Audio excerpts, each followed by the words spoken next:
Schumacher family sues German newspaper. Michael Schumacher, a 7-time world champion, has not been seen in public since his near-fatal crash in 2014, in big part because the Schumacher family has done a fantastic job of keeping the German champion hidden from the public eye for the past nearly 10 years. However, his family is furious over a recent AI-generated interview published in the German magazine Die Aktuelle, and they are taking legal action as a result. Furthermore, this is not the first time the Schumachers, and particularly Schumacher's wife Corina, have engaged in such behavior against the media. More on this shortly. For now, let's take a quick look back at Schumacher's incredible career. In 1991, Schumacher joined the Jordan team in Formula One as a substitute driver, and after just one race, the Benetton team signed him, and he went on to win his first 2 world championships with them in 1994 and 1995. At that point, everyone could see that he was destined for greatness. Beginning in 1996,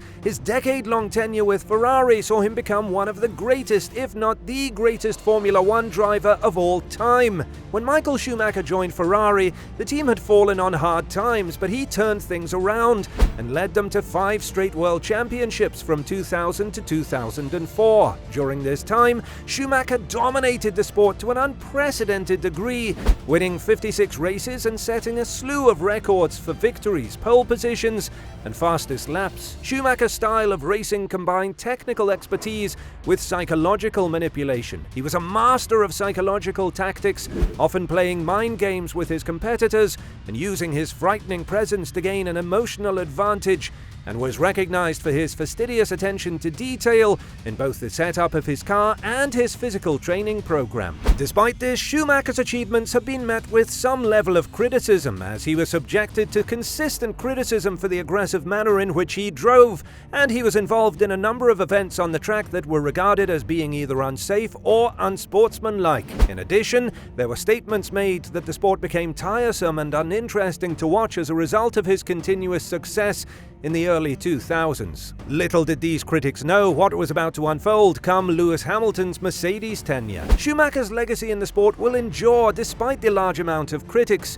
His retirement in 2006 was seen as the end of an era in Formula One, and his records for most world championships, most Grand Prix victories, and most pole positions are still standing more than a decade after his retirement. After taking a break from racing for a while, Schumacher came back in 2010 to compete for the Mercedes team.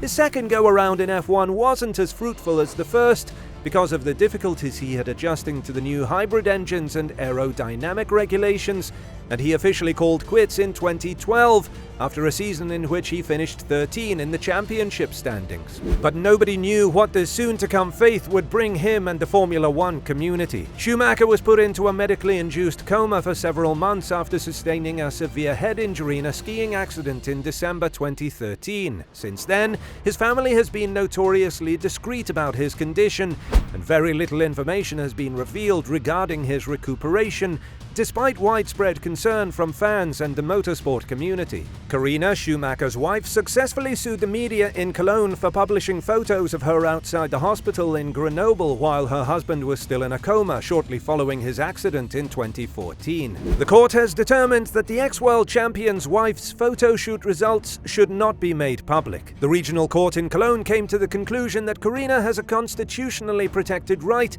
not to be followed by journalists when she was at the hospital with her spouse. Corina Schumacher had also filed a lawsuit against TAS and ZDF, who contend that their coverage of the racing driver's crash was not voyeuristic, but rather a critical assessment of the media's response to the situation. Corina Schumacher had previously sued both of these organizations. Schumacher's lawyer Felix Dahm said there was no content to justify the release of the photo and that the media was simply imitating the behavior they were condemning, adding that while it is fair game to call out reporters' inappropriate behavior outside the hospital, and publishing the photo again was unnecessary. Separately, the Munich Regional Court ruled that 3 Berda media publications could not use any photographs of Corina Schumacher taken outside of the hospital in any of their publications. Nearly 9 years later, the Schumacher family is again rattled by the media, this time in the form of a fake interview released by one of these media outlets named Die Aktuelle. The article falsely claims to be the first interview with the former German racer since 2013, and they use a picture of Schumacher as their banner image with the words "deceptively real" underneath it to indicate that the interview is fake. The piece, which was supposedly an interview with Schumacher, featured the full quote, "My life has completely changed," prominently displayed across 2 pages. The article gave the impression of an authentic interview until it was uncovered that it had been made by an artificial intelligence chatbot. Die Aktuelle didn't say for sure what program was used to generate the piece, but the screenshots look a lot like the user interface of Character AI, a tool that uses neural language models and is still in beta as of the making of this video. The program's description states that a supercomputer reads massive amounts of text and learns to hallucinate what words might come next in any given situation. Uses for such models range from auto-completion to machine translation, and we believe it goes without saying that a hallucinating supercomputer is not a trustworthy source of data. The Netflix documentary from 2021 is largely responsible for what little we know about Michael after the disaster, and mostly because it relied heavily on archival material and family statements. Michael's wife, Corinna, now acts as the family's spokeswoman, providing regular updates, and his family is very dedicated to helping him feel well, keeping therapy and other treatments to themselves. His offspring fondly recall the moments when he was home and how much he cared for and loved them. Of course, Mick, who is now a Formula One racing driver himself, is sad that he can't share his experience with his father. In July of 2022, after the driver was awarded the coveted state prize of North Rhine-Westphalia for his groundbreaking career, Mrs. Schumacher offered supporters an emotional update while accepting the award. She said, "I miss Michael every day, but it's not just me who misses him. It's the children, the family, his father, everyone around him. I mean, everybody misses Michael, but Michael is here. Different, but he's here, and that gives us strength, I find. We try to carry on as a family as Michael liked it and still does, and we are getting on with our lives. Private is private, as he always said. It is very important to me that he can continue to enjoy his private life as much as possible. Michael always protected us, and now we are protecting Michael." Michael's accident prompted the use of the hashtag #KeepFightingMichael, which captures the spirit of one of the greatest Formula One drivers of all time.